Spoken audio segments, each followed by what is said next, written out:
Monsieur le préfet, monsieur le maire, monsieur le vice-président du conseil départemental, madame la directrice de la Santé publique France, monsieur le directeur du centre hospitalier de Mayotte, mesdames, messieurs, chers partenaires, je n'ai pas encore une antériorité encore très forte sur le territoire de Mayotte, mais je crois comprendre que la succession des aléas et de la gestion des problématiques de court terme nous a conduit toutes et tous à devoir apprécier, voire valoriser, et j'y reviendrai, des événements tels que ceux que nous avons ce matin à traiter à travers de ce colloque. Tous les jours suivants, les thèmes que vous avez choisis sont des thèmes essentiels sur le territoire de Mayotte.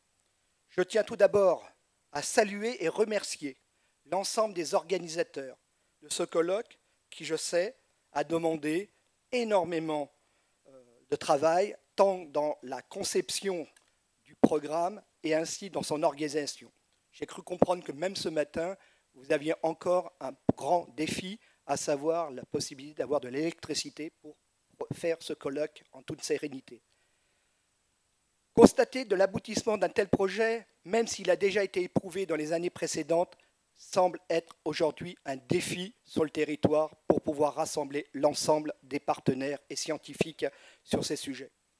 Ce colloque, c'est en effet l'occasion de sanctuariser un temps pour nous de réunir tous ces scientifiques, acteurs, et échanger sur les problématiques majeures de la santé publique, sur des bases de travaux universitaires et de retours d'expérience, qui doit nous permettre, ici je parle en tant que directeur général de l'ARS de Mayotte, afin d'améliorer la conception et la mise en œuvre des politiques publiques dont nous avons la charge. Agir sur la base de données probantes, c'est, me semble-t-il, la manière la plus certaine d'apporter des réponses pertinentes et efficientes aux problèmes qui se posent. Disant cela, je repense notamment aux importantes actions que nous avons pu conduire ces dernières années, en particulier la campagne de dépistage de l'hypertension et du diabète en 2022, ce qui nous a conduit à dépister plus de 10 000 personnes. Ou encore la campagne de rattrapage vaccinal sur le DTP et le RER, ce qui nous a permis de réaliser aujourd'hui un taux de couverture les meilleurs et les plus satisfaisants sur le territoire. Je dois dire, grâce aussi aux riches publications scientifiques qui avaient été faites sur ce sujet et que nous avons pu engager dans cette voie. L'importance de ce colloque, c'est exactement de regarder ces travaux et ensuite donner des actions. Et en particulier, cette campagne de vaccination qui a été faite dans les établissements scolaires ont permis de rehausser à un taux très élevé et donc mettre une protection pour ces enfants. Alors, nous devons aussi poursuivre dans ce sens au titre des indicateurs. Vous avez bien compris que ce colloque a aussi vocation à aller regarder les futures difficultés que nous avons face à nous et en particulier sur la prévalence du cancer à Mayotte. Je tiens à aborder ce sujet car non seulement un taux de forte prévalence du cancer à Mayotte avec aussi des indicateurs qui nous font penser que le dépistage est très faible. Et donc, j'ai souhaité, et je conduis dès octobre, une grande campagne d'envergure sur l'ensemble du territoire afin de renforcer ce dépistage du cancer du sein sur Mayotte. Dès octobre, nous nous lançons dans cette campagne.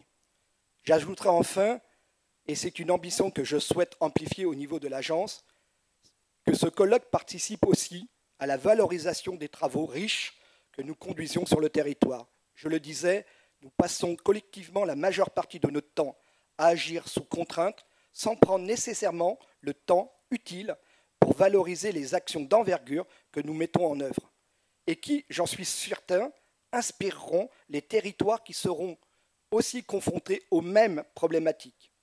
Je pense bien sûr ici à la crise de l'eau ou à la crise du choléra, durant lesquelles nous avons su collectivement répondre à cette situation exigeante. Récemment arrivé sur le territoire, je suis encore marqué par ce décalage de perception qu'on peut avoir. D'une part, par une vision extérieure négative de notre territoire de Mayotte, et d'une autre part, une richesse de projets à peine rendus visibles. Et ce colloque a cette possibilité de le rendre visible, toutes ces actions. J'étais la semaine passée à La Réunion et par exemple, je peux vous dire que le partenariat de chirurgie pédiatrique entre Mayotte et La Réunion, qui est le premier partenariat mis en place sur le territoire national, c'est une réelle réussite. À ce titre, je suis persuadé que ce colloque et les prochains devront être le fer de lance d'une valorisation positive de nos actions et de nos expériences à travers les différentes crises, et par là même au territoire. Et si, in fine, ce qui peut nous permettre d'attirer de nouveaux médecins, alors sachez que je serai ravi de voir à travers votre colloque la captation de nouveaux médecins sur le territoire. Je souhaite à l'ensemble des participants à ce colloque d'excellents travaux et un excellent colloque, et je vous remercie.